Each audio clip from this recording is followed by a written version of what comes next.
I have a place in mind that's on the way. Well, more or less, give or take a parsec or two. It's my home from home. It's called Earth. Hello and welcome back to the Doctor Who Marathon. I'm your host McEdam, and today we're going to be talking about Logopolis by Christopher H. Bigmead, who was also the script editor at the time, and is directed by Peter Grimwood.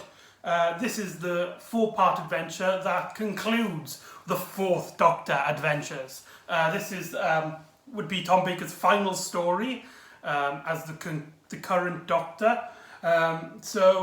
Very emotional time because Tom Baker was the main Doctor that I grew up with. He has so many adventures under his belt, and so many of them I watched as a kid. So watching this story really brings back a lot of memories for me. But anyway, this is the second part in a trilogy of master stories, starting with The Keeper of Traken, then it's this, and then it's Castrovalva. And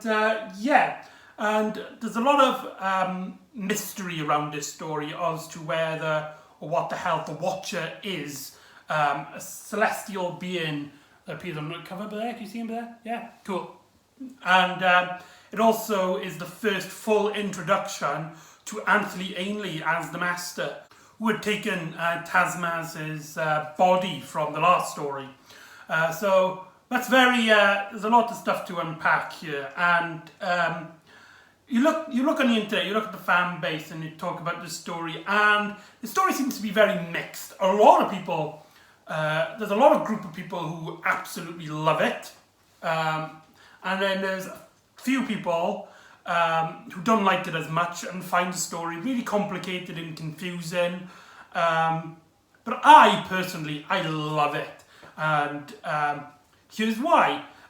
Number one, the Doctor takes Adric to Earth, even though they're supposed to be on a vital mission to get him back onto Gallifrey. The Doctor just does not give a that's a great, that's just a great way to open a story. And actually, part one is a very great start to the story. We get a lot of discussions and stuff inside the TARDIS. There's a lot of scenes inside the TARDIS in this story. It's very unusual. And we also get a mention of Totter's Lane, and the Doctor tries to fix the chameleon circuit, which is, and he talks about how the TARDIS should be able to try and shift into anything it wants. In fact, he demonstrates this by having a manual chameleon circuit control, and with theoretically he should be able to turn the TARDIS into a Egyptian pyramid, but when he presses enter, it turns back into a police box. Still, it was a very humorous scene, and we also get the look of the TARDIS's garden, I think you would call it, and the Doctor talks about how it's all basically decaying. The second law of thermodynamics, entropy, which this story is about. It's about entropy, about just things getting weak and wary, and that plays into the fourth Doctor's story in this adventure. And it's also here that we get the first canonical appearance of the cloister bell, a bell that rings in the TARDIS whenever there's great catastrophe at work. And that is one of the coolest sounding things you would ever hear. Every time, New Who, I think, uses it a bit too much, but it basically, when you hear it, you think that doom is on its way. And the cloister bells actually ring throughout the story, and the Doctor senses that the Master has survived and left Traken. He gets a message from Nessa saying that her father's gone missing, which is strange. So yeah, Nessa gets a mention in this, but she doesn't actually appear until the end of part 2, which is very strange. And how she appears as well is just very bizarre. And so the Doctor lands his TARDIS on a police box, and it's whilst here that we get introduced to Tegan Chavanka, an Australian woman who wants to become an air stewardess pilot. An airplane stewardess, and we get introduced to her and her aunt Vanessa, and they're trying to get to the airport because she's basically on a job interview. But her tyre goes down and they have to park up right up where the TARDIS has landed. And outside, shenanigans ensue between these two characters.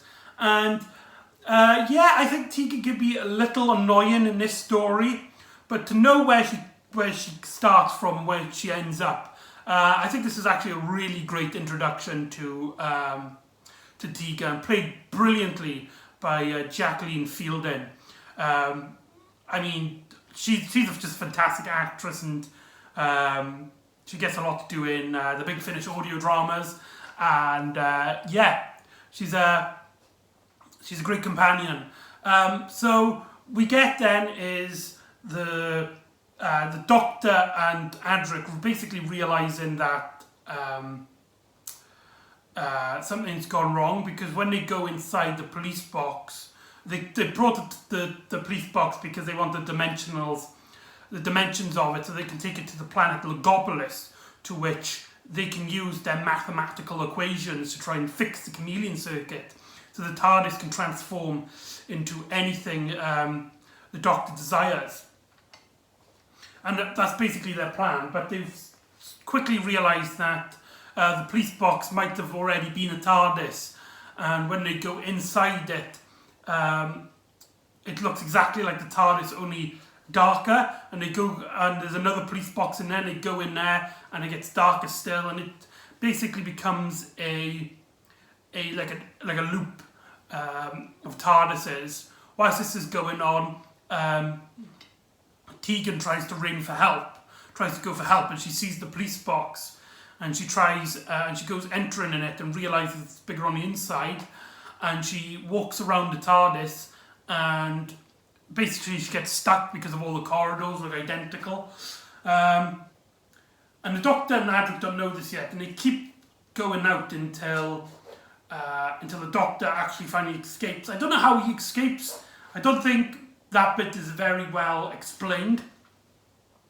But before this, Auntie Vanessa, she actually goes into sees the police box and knocks on the door, and someone comes out, and you can hear the laughter as her face basically turns to red, and she starts panicking. But anyway, the Doctor escapes, and there's police officers, and the Doctor is confused on what's going on, and they look inside the car, and the Doctor proclaims, "So he has escaped from Draken." And he looks in it, and you see Auntie Vanessa and a police officer being turned into puppets. They were killed by the Master, who is somewhere to be seen. And so, after the Doctor escapes with the help of Adric from the police officers, they go into the TARDIS, and realising that the Master is there somewhere inside the TARDIS. And their plan is to take the TARDIS into the ocean and open the doors and flush the Master out. That is just absolutely hilarious. That is just hilarious in my opinion. The fact that the Doctor would risk flooding the entire TARDIS just to flush the Master out. I also like the scene in which he basically comes up with his plan. He asks Adric, can he swim? And Adric is like, I'm okay, swimmer, why? We'll put it in the water, we'll open the doors, and we'll flush him out. So they land the TARDIS, and they get a massive bang, and the Doctor thinks they've hit rock bottom. And they're about to open the doors, only for no pressure to come out. which is strange. And when they open the door and go out, they realises that the Doctor has actually landed on a boat, on a thing. But something strange happens as the Doctor looks up and he sees the Watcher, a mysterious white silhouette creature, egging him on to come forward. And Adric stays there, and the Doctor goes up to talk to the Watcher. And you can see him talking, and you don't actually hear any words they say. You never hear what the Watcher says, which I find really interesting. And the Doctor just puts his head down like that at one point, basically admitting defeat. And when the Doctor tells Adric that they got to go to Logopolis because he's just had a dip into the future because of him, because of the Watcher. And so they go to Logopolis. Only just before they arrive, Tegan actually finds herself back into the control room in a surprise shock. And the Doctor is actually considering taking her back to Earth, but when he quickly discovers that the Master had killed her auntie and that woman was related to her, he realises that she has to stay now, she has to come with them. And so they go to Logopolis, and we get to learn, and we get to see Logopolis, and man, the directing by Peter Grimwood here is fantastic. You get to look at the outside of the village of Logopolis, which is like these like bits of stones with like roads intertwined to them, and just the look of it and the costumes. Just everything about it just looks really cool and very mystical and yet sci-fi at the same time. It's mystical, but it doesn't border on the line of fairy tale at all.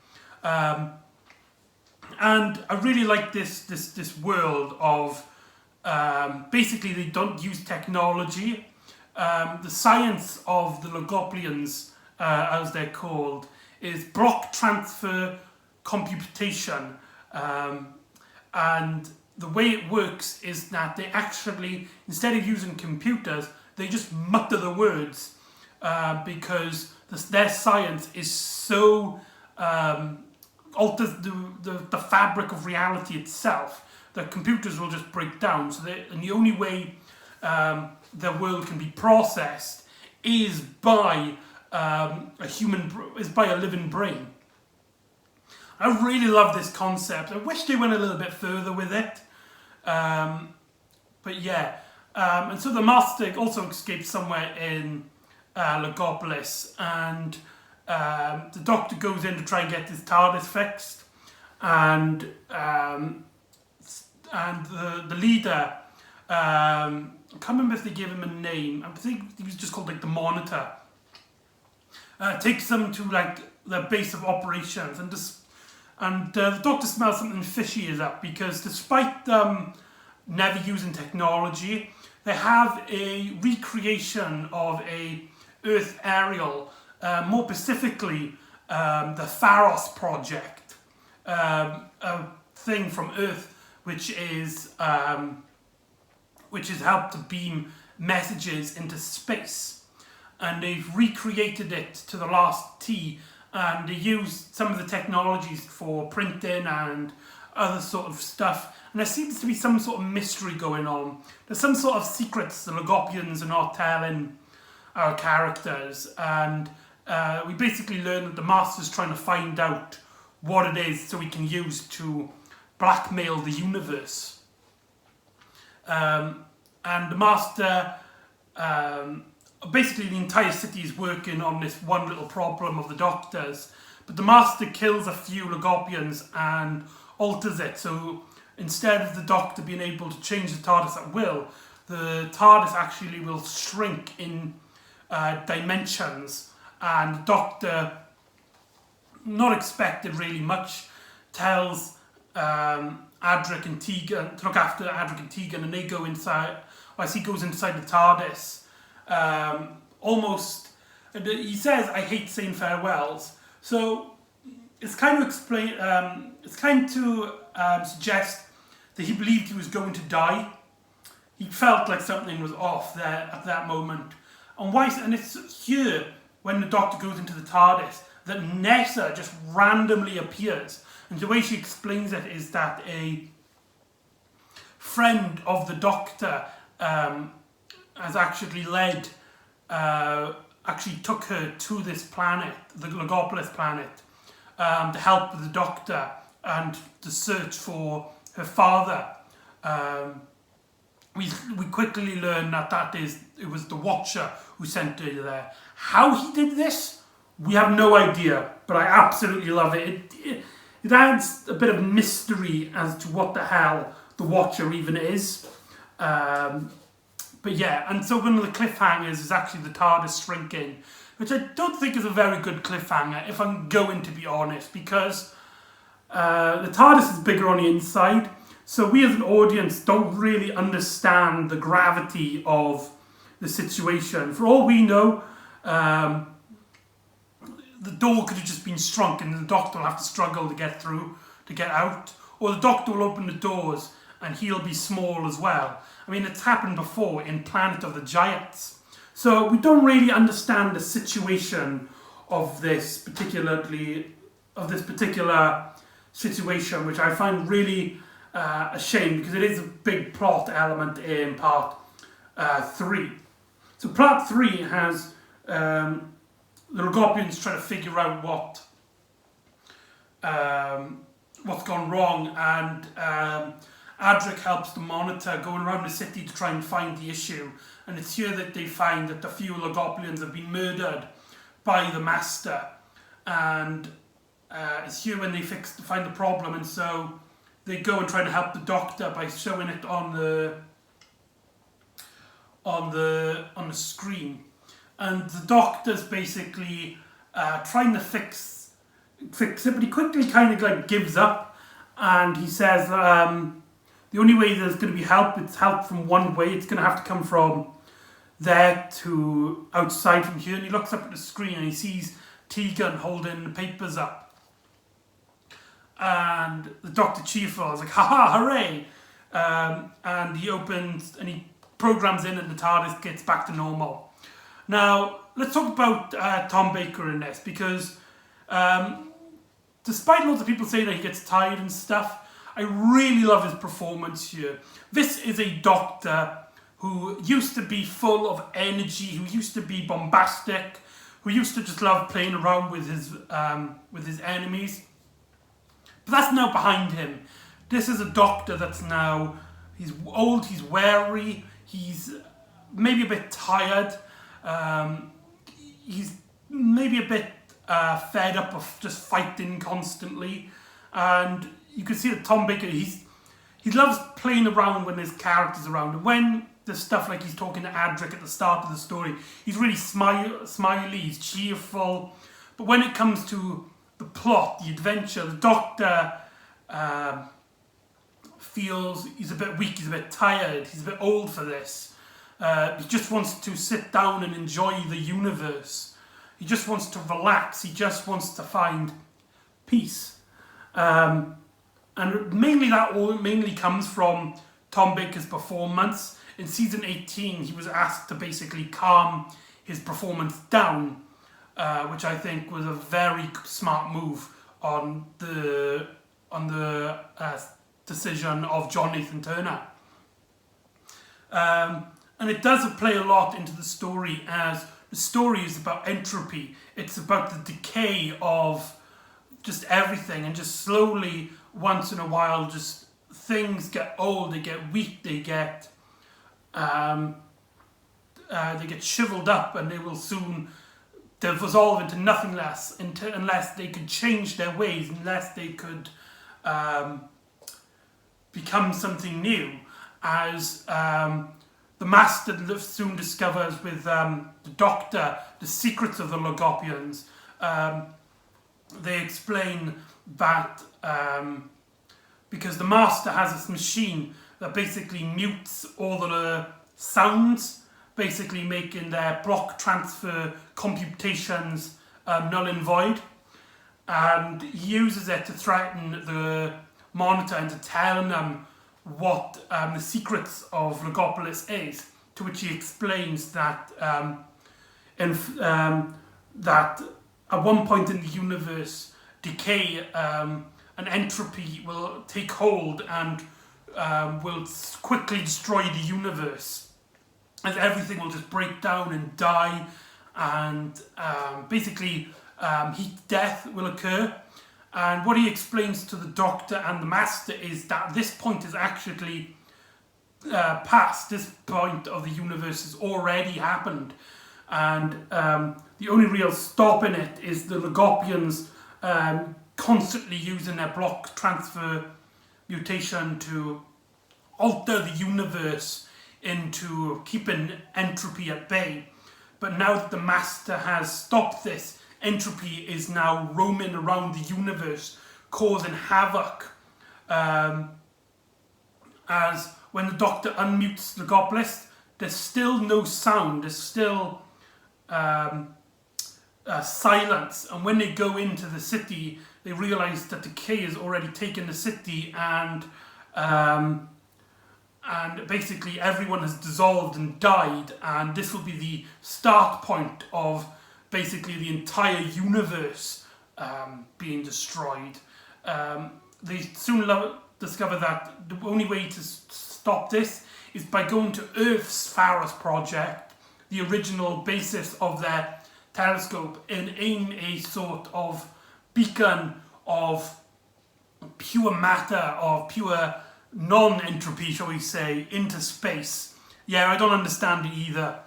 And actually the cliffhanger for part 3, which I think is a really great cliffhanger, is despite the Master being a murderer who had taken down, who had killed and taken the body of Nessa's father, the Doctor agrees to team up with him to try and save the universe, with the cliffhanger being them shaking hands. And that, and you can see it in the Doctor's face, he is absolutely defeated. He really doesn't want to be in this situation, but he has no choice.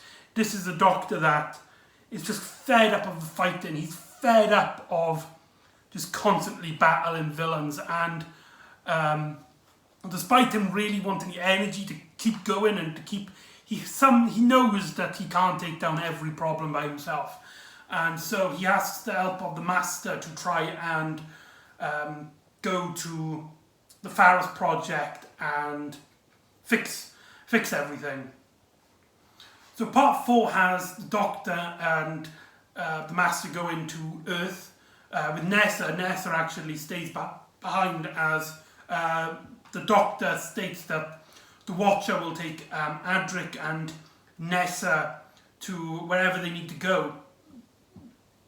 And so Adric and Nessa are in the TARDIS, and they watch the screen as entropy takes hold, and they see the universe, and they just see like a black, what looks like a shadow taking over the universe, but in reality it is entropy. It is the start of the end of the universe. And Nessa looks up and she sees Traken. As Traken disappears into this black void, all of Traken is destroyed. Nessa is now an orphan from a planet. And let's talk about Nessa, because a lot of things happen to her in this story. She discovers her father is being animated by a renegade Time Lord villain. Her entire planet gets destroyed, but she has very little to do with the plot, which I find really strange, because parts of this plot should really be about her, but yet she still feels like a side character in this. I'm sorry, there's a massive glare. I can't do anything about it. So if my arm goes like really thin like that, I do apologise. But anyway, Nessa feels like she should have had a bigger plot than this. And don't get me wrong, Sarah Sutton, fantastic actress, fantastically playing the role of Nessa, and she does get a lot to do. I really like when she meets the Master and he puts a ring on her, making her believe that he is her father. But actually he uses this to control Nessa, to try and strangle anybody of his villains. Which doesn't really go that far, because later on entropy takes hold and the ring just dissolves off her wrist, freeing her.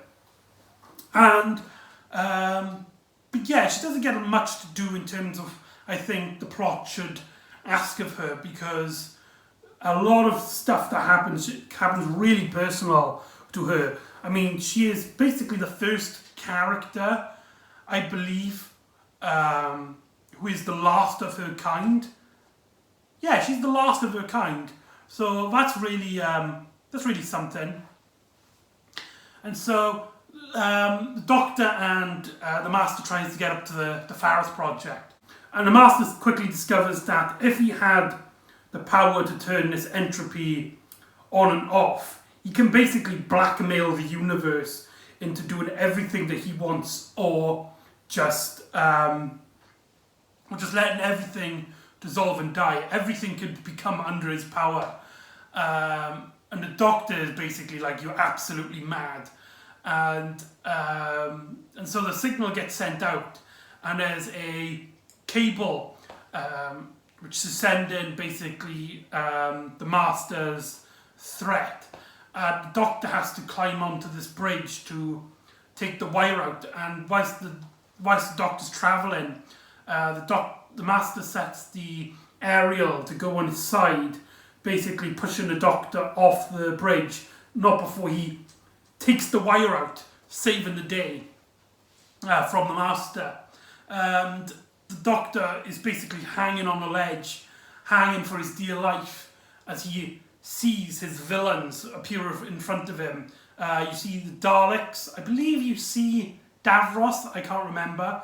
You see the Cybermen, Sontaran, I believe, the pirate, the captain from the pirate planet, and the Master from the Deadly Assassins, all saying Doctor as the Doctor struggles on for life.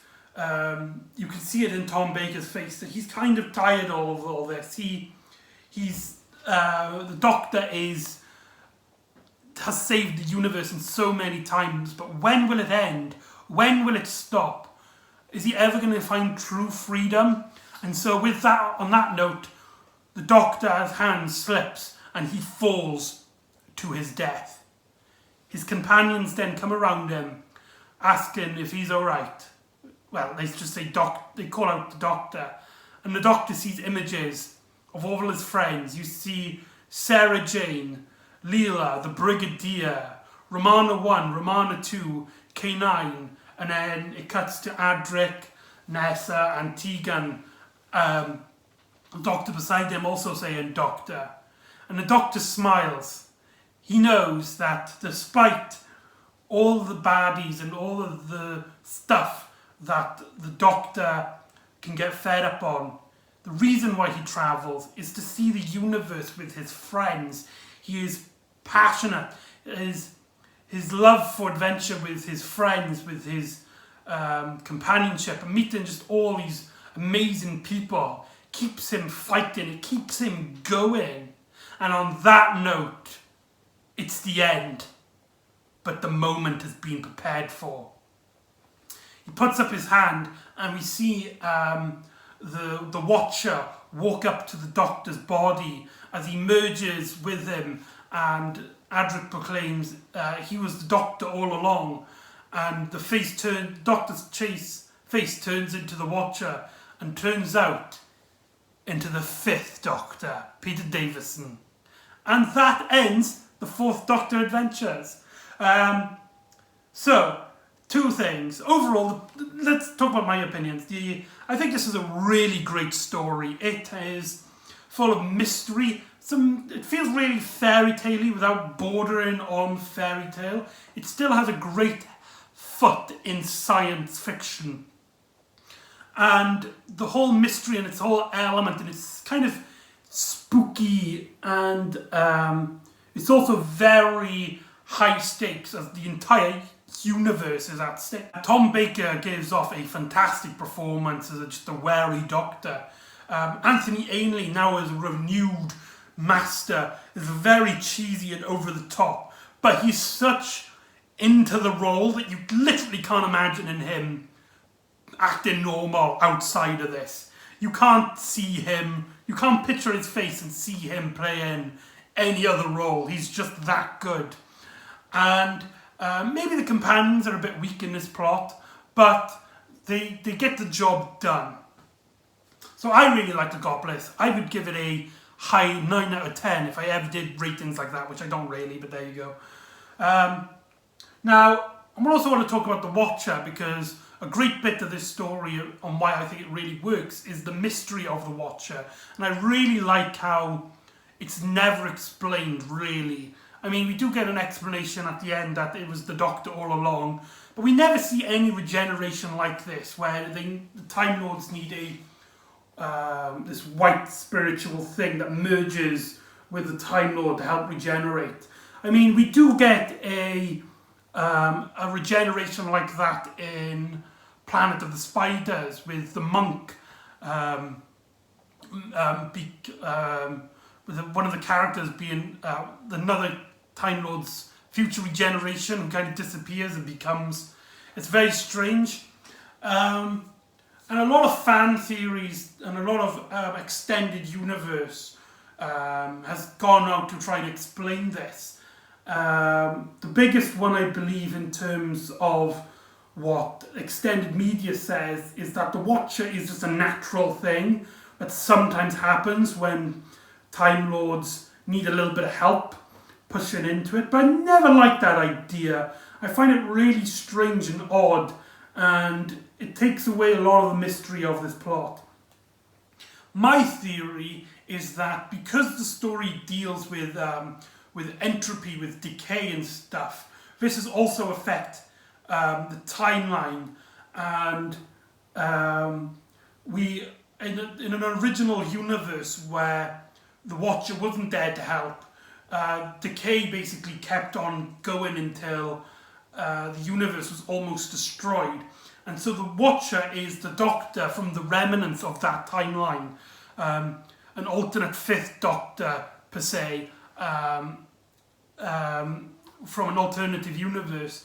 And because he's infected him into this new timeline where he's helped the Doctor explain where he needs to go, where Nessa to help Adric and Nessa come onto Earth, because he flies the TARDIS at one point to take Adric and Nessa onto Earth so they can meet the Doctor before his demise.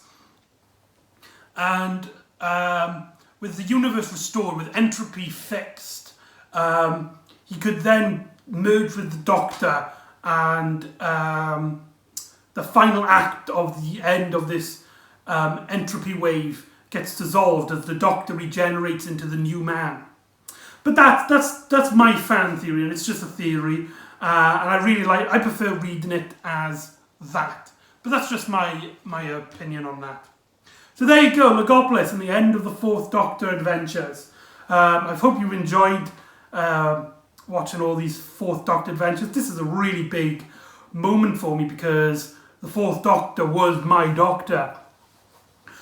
But change must happen, and we must continue on. So join me next time, where the Doctor in his new body must discover all of his new tricks and traps and bops, and they go to basically a strange painting world, a world that resembles a famous painting. So join me next time for Cast Revolver. See you next time on the Doctor Who Marathon. Ta-da!